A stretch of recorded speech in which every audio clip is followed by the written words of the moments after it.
Hey guys, welcome back. I'm going to be reviewing another pair of ASICS running shoes for y'all.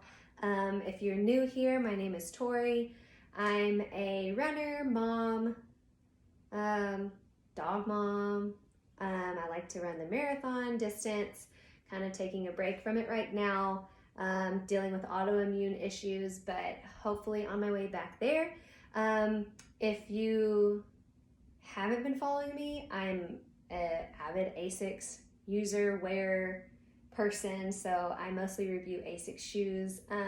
So I'm coming with you with another pair of ASICS shoes, another new model. So I'm excited about them. They just came out, I think this month. So it's June. We're in June of 2021. We made it through COVID, guys. So these are called the Magic Speed, which is awesome. I love the name. I love the colors. I think this is called like sunset red. Awesome colors. So they're pretty neat. They're super lightweight. They are your kind of normal running shoe budget at $150. So I would say a normal running shoe budget for quality running shoes are anywhere between $115 to $150. So anywhere in there. So I'm gonna actually compare these to the Hyperspeed because I put out a review of the ASICS Hyperspeed, and they're, I would say, in the same category. They're similar, although different, but in the same category of that speed shoe, very, very lightweight shoe. So I'm gonna grab a Hyperspeed real quick and just kind of show you the difference. So Magic Speed, which is the shoe you're reviewing, and Hyperspeed. So as you can see, they're pretty similar. The Magic Speed has more cushion, as you can tell, and we'll get into more of that in a second. But they have the same tread, so they're more of like that flat, modern flat type of running shoe. So I would say great for like track workouts. Like when I saw the soles of these shoes, I immediately was thrown back to my track days.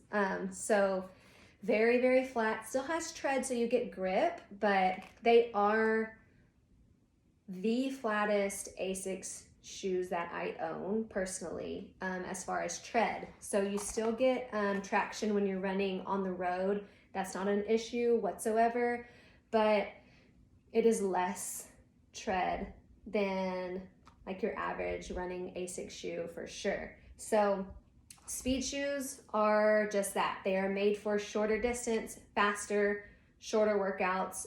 They are not distance shoes. I would not half marathon or full marathon train in them at all. No, don't do it.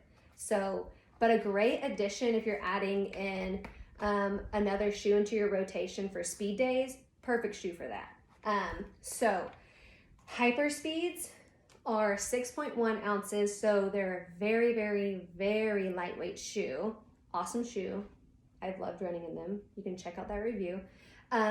Magic Speeds are 6.5 ounces. I had to write it down because there's like a lot going on up here. So a little heavier in the Magic Speed, but as you can see, there's more cushion. So with more cushion, you have more weight. So really not that much difference in weight, but the cushion is considered a maxed out cushion, which is nice. I wouldn't put it up there with maxed out cushion with like Nimbus and stuff, but for a speed shoe, definitely has a lot of cushion.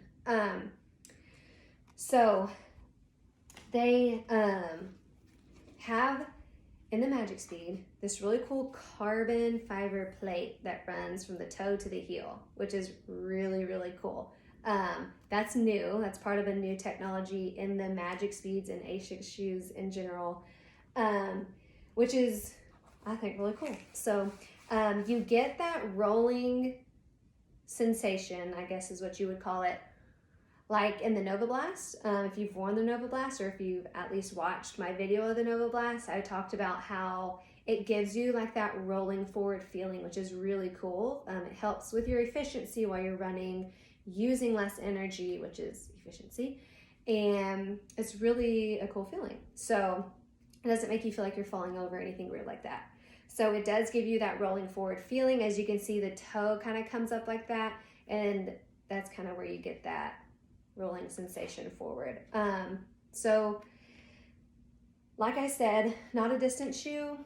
I've ran like 4 miles in them in one running session, and that was good. I personally, which my joints get achy very easily, I think just from the pounding I've done on them in athletics for the past 30 years, and just autoimmune stuff where I have joint pain. So with all that combined, my joints just get achy easier. So I personally don't run higher than 6 or 8 miles in a very light shoe. So like a speed shoe is not meant for 10 miles, 9 miles. I probably wouldn't even say 8 miles. So I would keep it very short.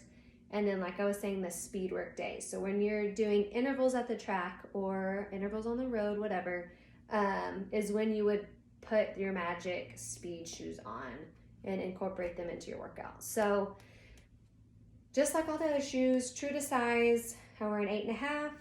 I size up half a size from my normal 8 size.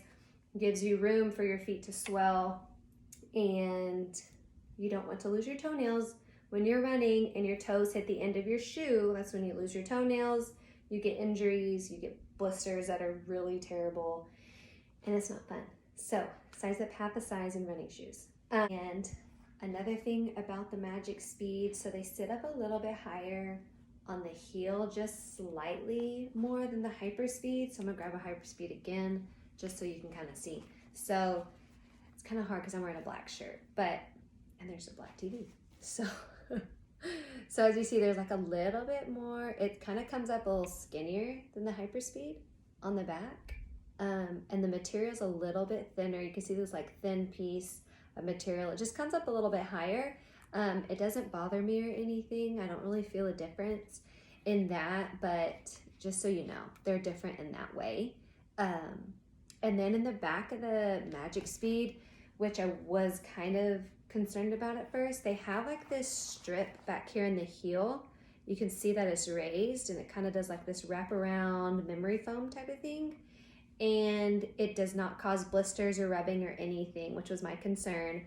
But I've ran in them multiple times with no issues whatsoever. It's actually kind of comfortable. So it's like this memory foam heel pad kind of thing, which is actually kind of nice. So like I said, no blisters, no rubbing, no weird feeling. It actually was kind of nice. So just so you'll know, that's a little bit different in the back than the Hyper Speeds. Magic Speed would have a different heel drop than the Hyperion Tempo, and they are heavier than a Hyperion Tempo, but also have more cushion. So if you're looking at the both, there you go. So anyway, thanks for watching, guys, and I will be back soon with another shoe review. You can always follow me on Instagram at tori.caves. Thanks for watching, y'all.